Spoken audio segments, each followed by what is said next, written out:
Hello my dear friends, do you know the two types of thinking skills? Well, we will discuss about high order thinking skill and low order thinking skill.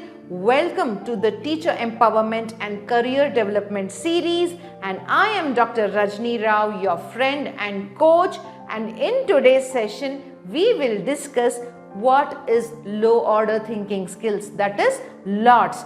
What is high order thinking skills, that is HOTS.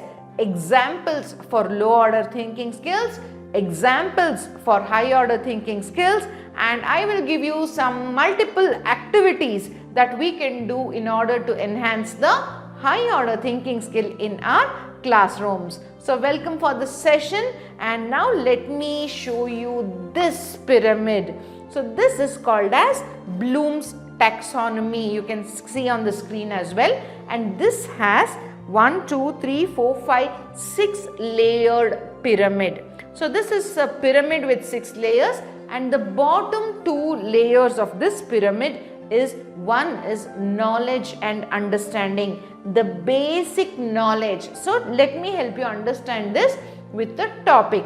So the topic can be rooms of home. So when we start with rooms of home, we give basic knowledge about what is a home, what are the different rooms, why do we need different rooms in a home, what are the different things we see in different rooms. So we discuss about all these things, and basic remembering these concepts forms the last row of the pyramid, which is remember or understand. Number 2 is now application of this understanding, that means comprehending. So you ask any question like, where do we see the bed, and the answer is in the bedroom. Where do we see the bucket and the mug? In the bathroom. So the little comprehension that we do on this basic understanding is the second level in the Bloom's taxonomy. So these both are the low order thinking skills, and this need only memory as the core skill or main skill. This is what we used in 20th century, where we just remembered the facts and we were able to answer. So this was the learning pattern in the 20th century, and now it is 21st century, and we cannot stop here. Of course, we'll have to start with this, but we cannot stop here. We will have to now take 4 more steps, and that is apply, analyze, evaluate and create. Apply, analyze, evaluate and create. And now again let me help you understand this with the same example. So what are the low order thinking activities? You give a worksheet where child will match the thing with the room, or the activities, different activities we do in different rooms. You can see some worksheets as well, like we sleep in bedroom, we cook in the kitchen, we sit and relax in the living room, we take bath in the bathroom. So these are all the low order thinking skill activities. Now the next one is apply. We'll have to apply this knowledge. I know about the rooms of home, and now I'll have to analyze, that means understand the dots in the information, how it is connected, and finally evaluate and create. So for this, let us have a group discussion. Now this is a high order thinking skill activity, and let us create a context. So let us pick a child's name in the class. Let's assume it's Ria.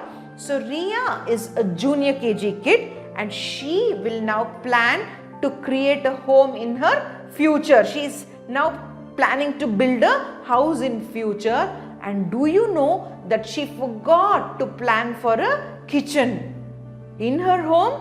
She hasn't planned for a kitchen, and now do you think we can all live happily in a home without a kitchen? Do you think so?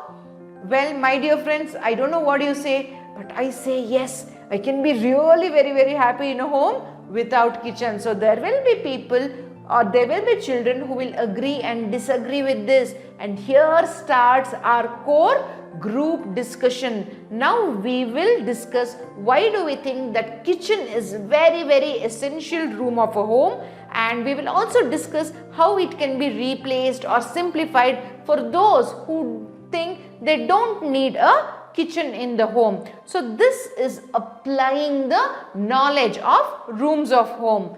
And now after all the discussion, some kids will say, no matter what, we need kitchen, we need to cook yummy food, we need fresh food, so we need a kitchen. And some will still say, well, we can outsource it, we can do some other arrangements.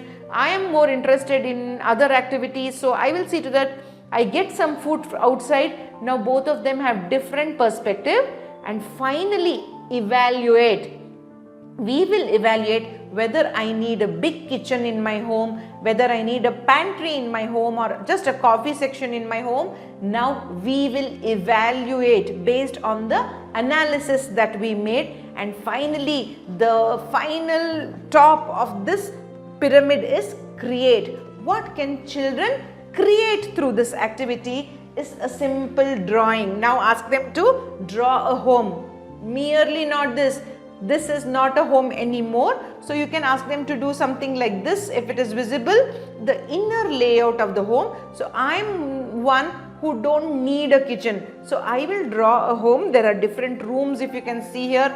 This is the door, this is living room, this is one bedroom, this is another bedroom, this is a living room, this is a toilet, this is bath, and this is kitchen. These are the windows. So like this, the child is creating his or her home for future. Let it be very rustic, let it be very raw, don't go with perfection.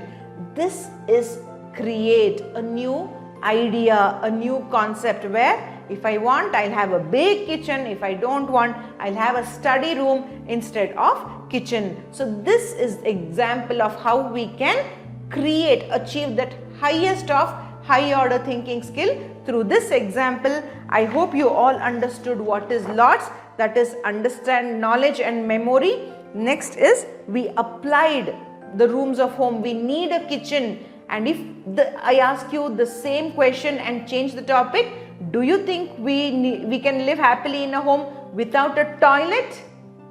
Is that even a possibility? No. So here we apply, we analyze, no, we cannot live in a home without toilet, and we will evaluate that. We will build a toilet and finally create a structure, or you can do any other activity which will help the child to create his idea. So this is a very good example for you to understand the difference between low order thinking skills and high order thinking skills.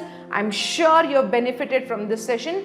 Please share this video with a parent or a teacher who need to know about this, and I will catch you in the next episode.